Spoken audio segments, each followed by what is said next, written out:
The holding pen stank of fear and recycled air. Kara flexed her secondary mandibles in disgust as she surveyed the latest batch of refugees. 12 species, all desperate, all broken. The Galactic Coalition had dumped them here on Station Vec 9 like garbage, and it was her job to sort through the mess. Another shipment of failures, muttered Thex, her hunting partner. His scales rippled with amusement as he tapped his datapad. Look at this one, a human, single specimen. No pack, no weapons, no sponsor. Kara's eyes tracked to the figure hunched in the corner. Small, pathetically small. The human female sat with her knees drawn up, brown hair matted, clothes torn. But it was the creature beside her that made Kara pause. What in the seven hells is that? The animal was squat, low to the ground, with silver and black fur that looked like someone had given up halfway through grooming it. Its face was marked with distinctive white stripes, and its eyes held an expression that could only be described as profoundly unimpressed with the entire universe. Database says it is called a honey badger, Thex said, zooming in on his scanner. Earth creature, Mustelidae family, status, companion animal. Kara laughed.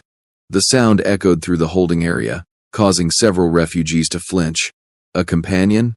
That thing looks like it lost a fight with a plasma cutter. This human brought a pet to a predator evaluation?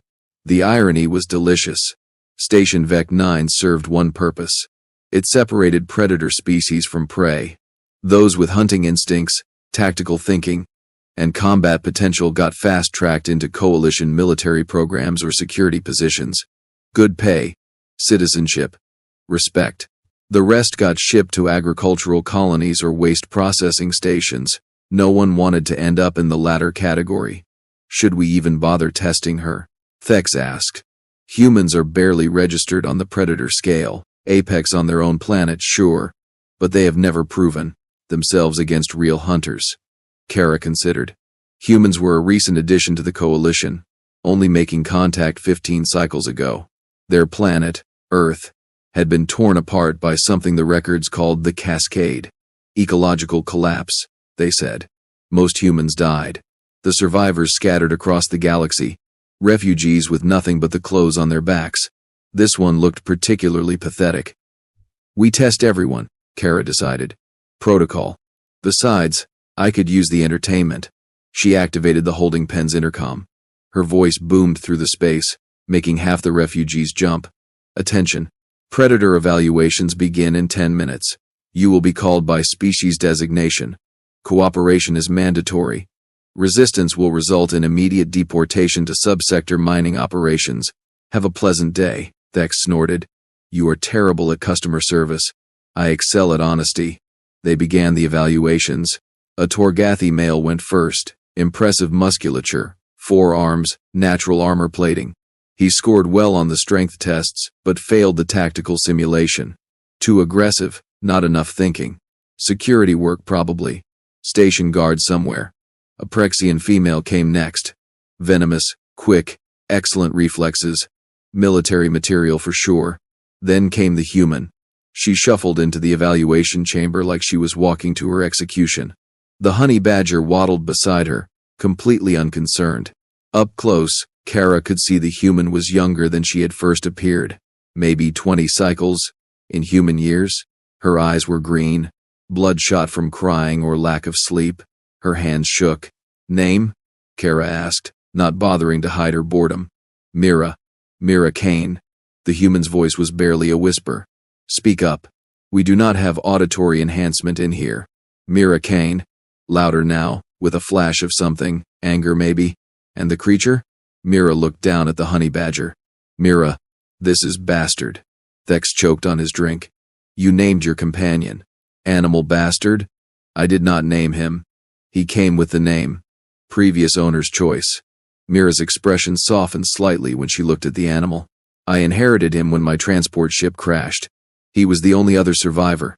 Kara studied the honey badger with new interest. Survivor, then, that was something.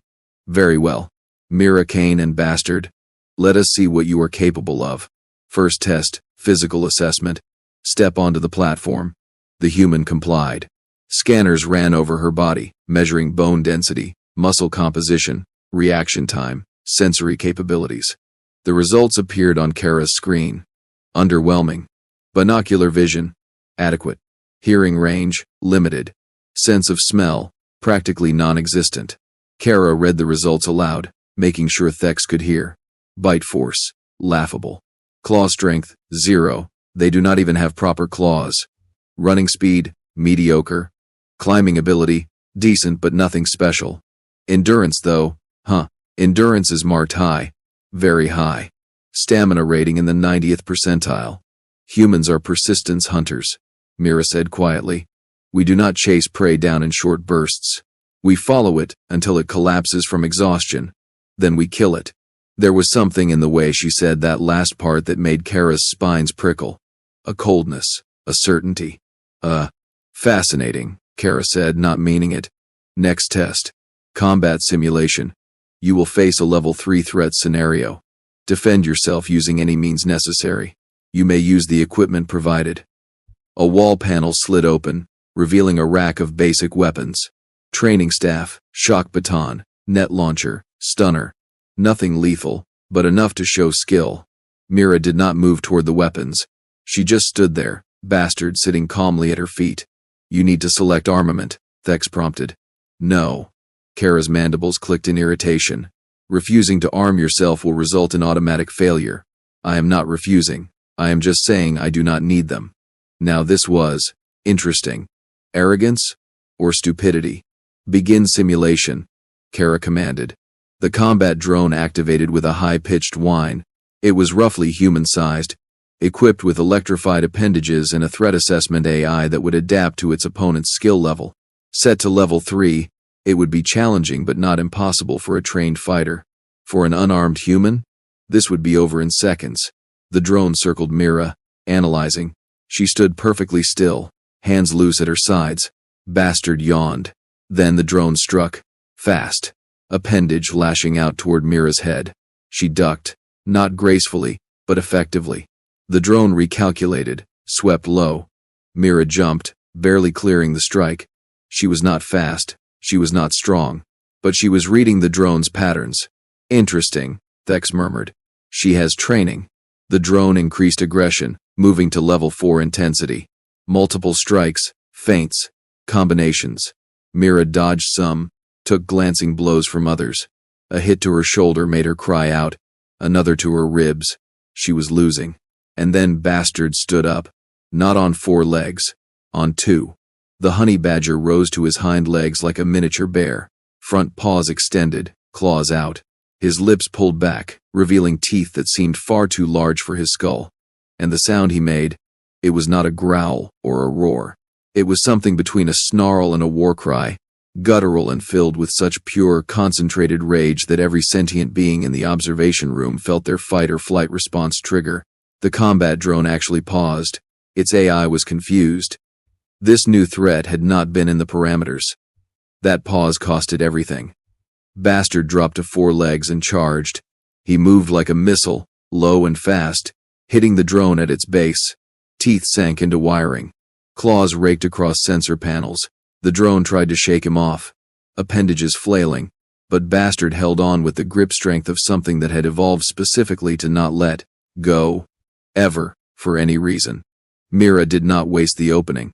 She ran to the weapon rack, grabbed the shock baton, and brought it down on the drone's central processing unit with every ounce of strength she had.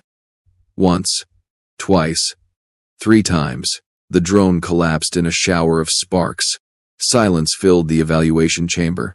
Bastard released his grip, dropped to the ground, and calmly began licking his paw as if he had just finished a light snack. Mira stood over the destroyed drone, chest heaving, shock baton still raised. Blood ran down her arm from where she had taken hits. Her eyes found the observation window, even though it was one-way glass. Is that enough? She asked. Kara realized her mouth was hanging open. She closed it with a click of mandibles. What species is that creature again? Thex was frantically scrolling through his database. Honey badger. Mellivora capensis. Native to Earth. Oh, this is incredible. Listen to this. Notorious for attacking creatures many times their size. Thick skin makes them resistant to bee stings, porcupine quills, and even snake bites. They have been observed fighting lions, raiding beehives defended by thousands of bees, and digging through concrete to reach food. Classification notes: most fearless animal on planet Earth. Most fearless? Kara repeated. It is not a survival trait, it is a psychological defect. They lack the instinct to retreat. Ever. From anything. Kara watched Bastard through the window. The creature had finished grooming and was now investigating the remains of the combat drone with mild interest, occasionally batting at a loose wire. Run the next simulation, Kara said. What level? 6. Thex turned to stare at her. 6? That is military grade. That is what we use to test elite soldiers. I know what it is. Run it. Are you trying to kill them? Kara's spines flattened against her skull, a sign of deadly serious intent. I am trying to understand what we are dealing with. Run the simulation. In the chamber below, Mira had just enough time to register that another drone was activating. This one twice the size of the first, when it exploded into motion. Level 6 combat drones did not circle. They did not analyze. They attacked with lethal intent. Mira barely got her baton up in time to deflect the first strike. The impact sent her sprawling. The drone advanced, appendages transforming into blade configurations. This was not a test anymore. This was an execution. Bastard launched himself at the drone's head. The drone swatted him away like an insect. Bastard hit the wall with a sickening thud and dropped to the floor. He did not get up. Mira screamed. It was not a scream of fear. It was something primal, something that predated language. Every muscle in her body tensed. Her pupils dilated. Her breathing changed, faster, deeper, flooding her system with oxygen. Humans had a word for this state. Berserker rage, adrenal overdrive. The moment when rational thought shut down and survival instinct took over completely. She threw herself at the drone. No technique. No strategy. Pure aggression. She used the shock baton like a club, striking again and again. When it was knocked from her hand, she used her fists. When the drone's blade sliced across her leg, she did not even seem to notice. She grabbed one of the appendages and wrenched it, tearing it loose from the socket with a strength that should not have been possible for her frame. She beat the drone to death with its own arm. When it finally stopped moving, she collapsed on top of it, sobbing. Blood pooled beneath her from multiple wounds. But she was crawling, dragging herself across the floor to where Bastard lay motionless. Medical team, Kara heard herself say into the comm. Now. She and Thex rushed into the chamber. The human had reached her companion and was cradling him gently, checking for breathing. Tears streamed down her face, mixing with the blood. Bastard, Mira whispered. Come on, you terrible creature. You do not get to die. You survived a ship crash. You survived Earth. You do not get to die here. The honey badger's eyes opened. He looked at Mira with that same unimpressed expression, as if being thrown into a wall by a military combat drone was only a minor inconvenience. He wheezed once, then bit her hand, not hard, just enough to hurt. Mira laughed through her tears. Yeah, I missed you too, asshole. The medical team arrived, insisting on treating Mira first. She refused until they had scanned Bastard, confirmed he had a concussion and bruised ribs but would survive. Only then did she let them work on her injuries. Kara stood over the destroyed level 6 drone. The damage was extensive, brutal, the kind of destruction that spoke of something beyond mere survival instinct. What is the human phrase? Thex asked quietly, standing beside her. Do not mess with? Do not mess with. Kara agreed. She pulled up Mira's evaluation scores on her datapad. The numbers were interesting. The human scored average or below in almost every physical category. But there were 2 scores that blazed in the highest percentile, endurance and will to survive, and one note that the AI had flagged, bonded companion animal significantly alters threat assessment. So, Thex said, what is the verdict? Where does she get assigned? Kara watched the medics patch up Mira while the human kept one hand on Bastard, who was being thoroughly uncooperative with his own examination. A predator species, yes, but not in any way the Coalition had seen before. Humans did not have fangs or claws. They did not have armor or venom. What they had was the ability to look at something that should kill them and decide, no, actually, I am going to kill you instead. And they bonded with creatures that shared that same deranged philosophy. Flag her file, Kara said. Military intelligence will want to interview her. And make a note. If any coalition officer encounters a human with a companion animal, especially one from Earth, they should upgrade their threat assessment immediately. What classification? Kara looked at Bastard, who had just bitten the medic trying to apply bandages to him. The medic, a Torgathi with natural armor plating, yelped and jumped back. Unpredictable, Kara said, and extremely dangerous. 3 weeks later, Mira stood in the command briefing room of the coalition warship Sovereign Dawn, wondering how her life had gone from refugee to military consultant in less than a month. The room was packed with officers from a dozen species. Kara was there, promoted to liaison for the new human integration program.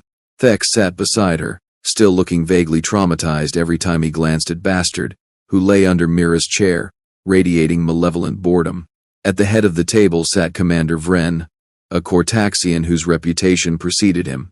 8 feet of scaled muscle, 4 arms, eyes that could see into the infrared spectrum. He had led campaigns against pirate fleets and subjugated 3 rebellious colonies. He was not someone who scared easily. He was currently staring at Bastard like the animal was a live grenade. Explain to me again why this creature is permitted in a strategic military briefing, Vren said, his voice like grinding stones. Bastard goes where I go, Mira replied. She had learned in the past weeks that showing weakness got you trampled in coalition society. That was the agreement when you recruited me. Non-negotiable. Recruited is a generous term, Vren growled. You were given a choice between military service and agricultural labor on a mining moon. And yet here I am. So shall we discuss why you actually need me, or are we going to keep pretending this is about refugee placement? A ripple of shock went through the assembled officers. No one spoke to Commander Vren like that. Kara's spines flattened in alarm. But Vren laughed. It was a harsh, barking sound. I see the reports did not exaggerate. Very well, human. Let us discuss business. He activated the holo display. An image materialized above the table, a star system Mira did not recognize. 3 planets, 2 asteroid fields, and a massive station orbiting the second world. This is the Kelmar system. 60 hours ago, it went dark. All communication ceased. The station houses 12,000 civilians and a garrison of 300 soldiers. Before contact was lost, we received a partial transmission. Hostile force. Unknown origin. Request immediate assistance. The display shifted, showing what little data they had recovered. Thermal signatures moving through the station. Weapons fire. Screaming. Then static. We sent a reconnaissance probe, Vren continued. It transmitted for approximately 4 minutes before being destroyed. What we learned in those 4 minutes is troubling. The holo changed again. Mira leaned forward. The image was grainy, corrupted, but she could make out shapes moving through the station's corridors. They were wrong, somehow. Too fluid, too fast. They moved like liquid shadow, pouring around corners, climbing walls. What are they? Asked Lieutenant Prax, a Venlari officer with compound eyes. We have no idea. They do not match any known hostile species in coalition records. Their method of attack is unlike anything we have encountered. They do not use weapons. They simply consume. The final frames of the probe footage showed a coalition soldier being engulfed by one of the creatures. His screams cut off abruptly as the thing absorbed him, leaving nothing behind, not even bones. The room fell silent. Our standard protocol, Vren said, would be to sterilize the station. Orbital bombardment. Ensure the threat cannot spread. 12,000 civilians, Mira said flatly. Yes, which is why we are exploring alternatives. Intelligence suggests these entities are biological, living creatures, not machines or nanites. They hunt by sensing movement and body heat. Standard military tactics have proven ineffective. Soldiers bunch together for mutual protection. These things simply engulf the entire group at once. Mira was starting to understand why she was here. You need hunters who can operate alone. Precisely. Humans have a reputation, small as your species' presence is, for unconventional warfare, guerrilla tactics, ambush hunting. We need someone who thinks like prey but fights like a predator. You need someone crazy enough to walk into that nightmare. Mira translated. Vren's mandibles clicked in what might have been approval. If you prefer such blunt terms, yes. Bastard chose that moment to emerge from under the chair and waddle over to the holo display. He stood on his hind legs, sniffing at the image of the shadow creatures. His lips curled back from his teeth. Then he sneezed directly on the projector and returned to Mira's side. I think that is his opinion on the plan, Thex muttered. Mira scratched behind Bastard's ears, thinking. The smart play was to refuse. Let the coalition handle their own problems. She had survived Earth's collapse, a ship crash, and a predator evaluation that should have killed her. Why push her luck? But 12,000 people, families, kids, maybe, and the memory of watching her own world die while the coalition ships arrived too late to help. What are you offering? She asked. Full citizenship upon successful completion, military pension, priority housing placement for you and any family members you choose to sponsor. Your companion animal will be granted protected status under coalition law. That last part surprised her. Protected status meant Bastard could not be confiscated or destroyed, even if he bit someone important. Given his personality, that was probably worth more than the pension. I want Kara on the team, Mira said. The predator evaluator's spines shot up in shock. What? I am not a soldier. You are a hunter. You read predator behavior. If these things are biological, they have patterns, instincts. You can help identify them. Mira turned back to Vren. And I want Thex. He is tactical, analytical, good under pressure. Absolutely not, Thex protested. I process refugees. I do not fight shadow monsters. You fought in the border wars, Mira said. She had read their files during her 3 weeks of orientation. 16 confirmed kills, 2 commendations. You retired because you were tired of watching people die, not because you could not fight. Thex's scales flushed dark purple, the Cortaxian equivalent of a blush. That was different. This is 12,000 people, Mira said quietly. How tired are you of watching people die? The silence stretched. Finally, Thex's shoulders slumped. I hate you, human. I get that a lot. Mira looked at Kara. What about you? The predator evaluator's many eyes studied Mira with an expression somewhere between respect and exasperation. If I refuse, you will just tell the commander about my evaluation report on you. The one where I wrote that humans are potentially the most dangerous species in the coalition if properly motivated. That did cross my mind. Kara sighed, a whistling sound through her mandibles. Fine. But the creature stays on the ship. No deal. That thing is a liability in a combat situation. That thing saved my life. He goes where I go. Vren held up one massive hand. Enough. The animal accompanies the team. However, Mira, you will be personally responsible for any casualties he causes to coalition personnel. Bastard looked up at Vren and made a sound like a chainsaw starting. Mira chose to interpret it as agreement. The briefing continued for another hour.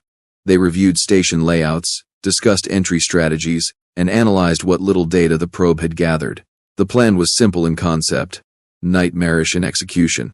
A small team would infiltrate the station, locate survivors, and plant thermal beacons. A larger strike force would extract civilians while the team kept the creatures occupied. Mira would be bait. You understand the risk, Vren said as the meeting concluded. These entities are fast, lethal. We have no confirmed method of killing them. Then we will find one, Mira replied. 48 hours later, the infiltration shuttle approached Kelmar Station. It was dead. No lights, no power signatures, just a dark tomb spinning through space. The shuttle docked at a maintenance airlock, far from the main entry points where the creatures seemed to congregate. The team consisted of 5, Mira and Bastard, Kara and Thex, and a Prexian soldier named Vix, chosen for her ability to produce paralytic venom and see in complete darkness. Remember, Kara whispered as they breached the airlock. Minimal noise. These things hunt by sound and movement. The interior of the station was a nightmare. Emergency lighting cast everything in sickly red. Blood streaked the walls. Bodies lay where they had fallen, partially dissolved, their faces frozen in expressions of terror. The air smelled of ozone and something organic, rot mixed with ammonia. Bastard's hackles rose. He stayed close to Mira, uncharacteristically quiet. They moved through the corridors in single file. Vix took point, her compound eyes able to detect heat signatures through walls. Kara followed, analyzing marks on the floor and walls. Vex came next, monitoring their equipment.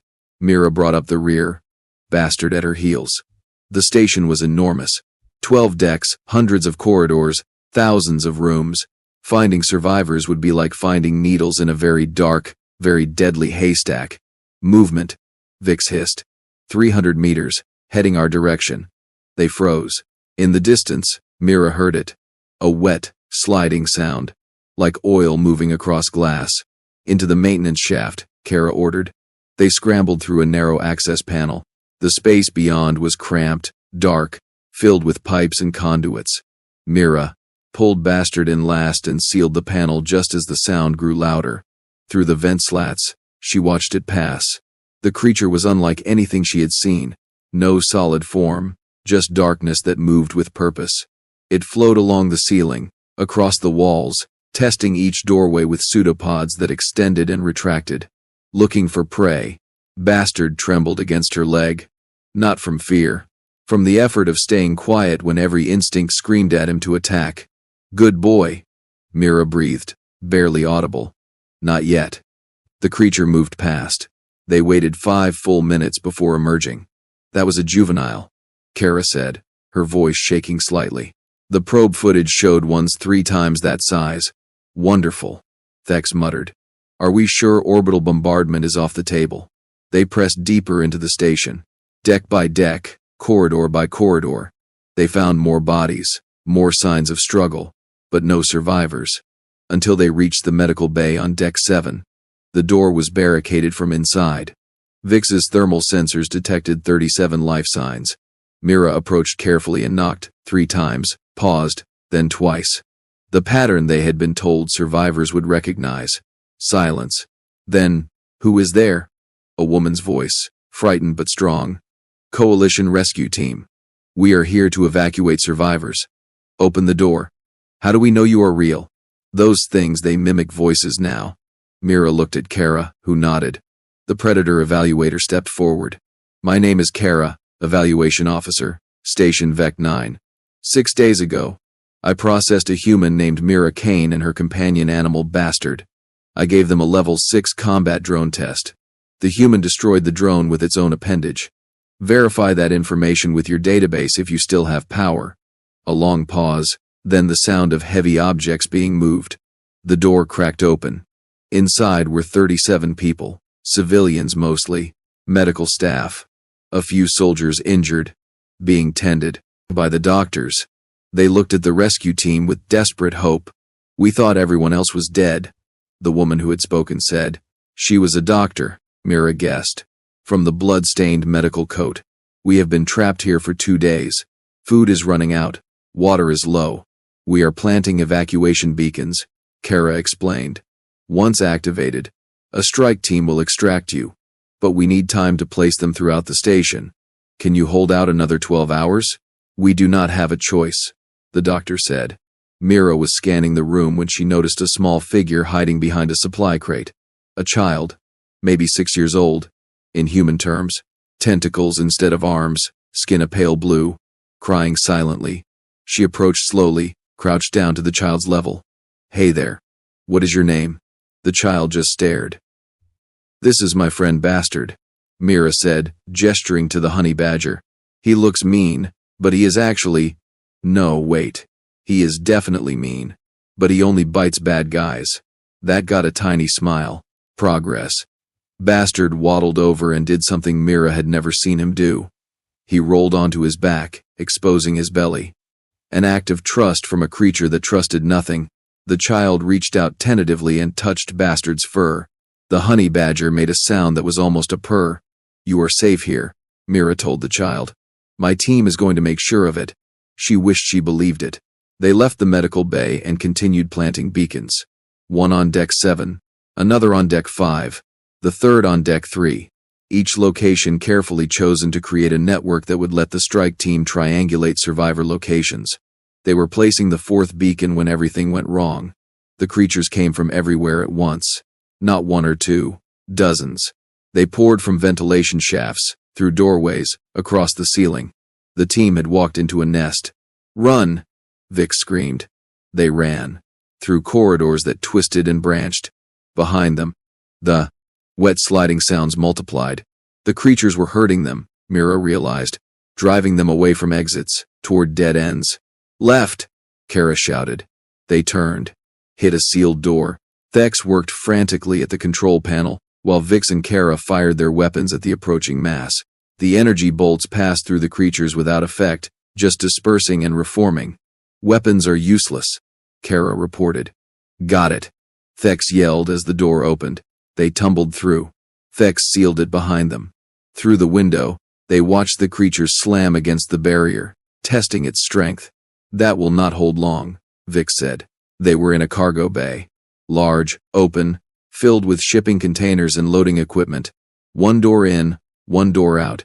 No vents big enough for the creatures, but also no escape. We are trapped, Thex said unnecessarily. Mira was thinking. The creatures hunted by movement and heat.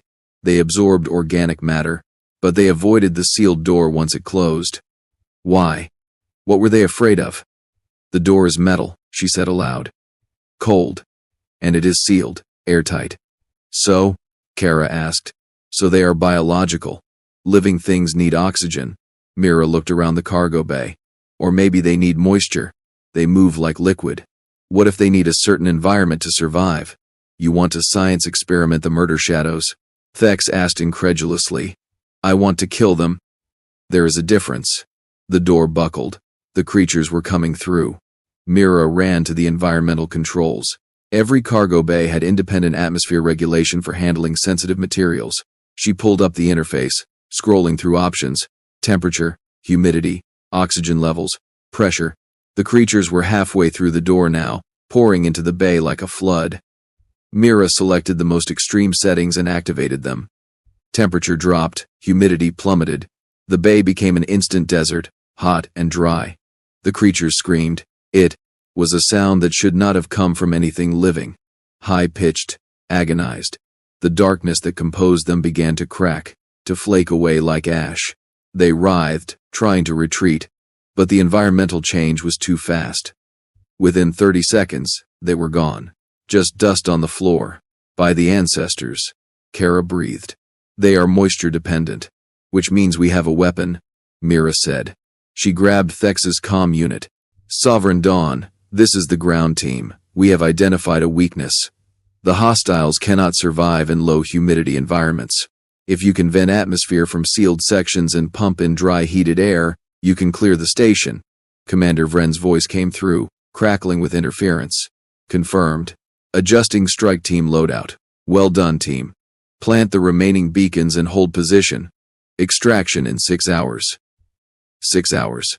They spent those hours in the cargo bay, taking turns watching the door, rationing water, and trying not to think about how many ways they could still die.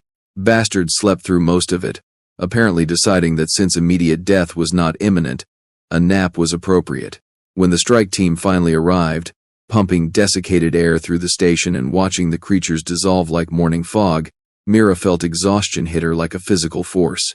They evacuated the survivors, 37 from the medical bay, 42 more from a barricaded cafeteria, 16 from the command center, 95 total, out of 12,000. It was not enough. It would never be enough. But it was something. Back on Sovereign Dawn, Mira stood in the observation deck, watching Kelmar Station recede. The Coalition had declared it salvageable. Cleanup crews were already moving in. You did well, Kara said, joining her at the window. Better than well. You saved nearly 100 lives. I could have saved more if I had figured out the humidity weakness earlier. Or you could have saved no one. Mira, in combat, you make the best choices you can with the information available. That is all anyone can do. Mira nodded, but did not feel convinced. Bastard wandered over, looked up at her with those unimpressed eyes, and then did something remarkable. He gently headbutted her leg, an act of affection from the galaxy's angriest animal. She picked him up, held him close. We are a long way from Earth, buddy. He bit her finger, but not hard. His way of saying, I know, and also shut up. 3 weeks later, Mira's citizenship papers came through. Full Coalition status. Military rank of specialist, with assignment to the new Xenobiological Threat Response Unit. fancy name for monster hunters. She stood in her new quarters, which were shockingly spacious compared to the refugee holding pen, and wondered what her life had become. Refugee, survivor, soldier. All because she refused to give up, and because a honey badger with anger management issues had her back. There was a knock at her door. She opened it to find Commander Vren, his massive frame filling the doorway. Specialist Kane. There is a situation developing in the Tertian Nebula. Unknown biological threat. Coalition scientists missing. We are assembling a response team. He paused. We would like you to lead it. Mira looked at Bastard, who was currently destroying one of her new pillows for reasons known only to him. When do we leave? She asked. Vren's mandibles curved in what might have been a smile. 48 hours. Welcome to the Coalition, human. Try not to die. I will do my best, Commander. After he left, Mira sat on her ruined bed and laughed. Laughed until tears ran down her face, because the alternative was screaming. She had come to the stars with nothing. No home, no family, no future. Just a bad-tempered animal and a stubborn refusal to die quietly.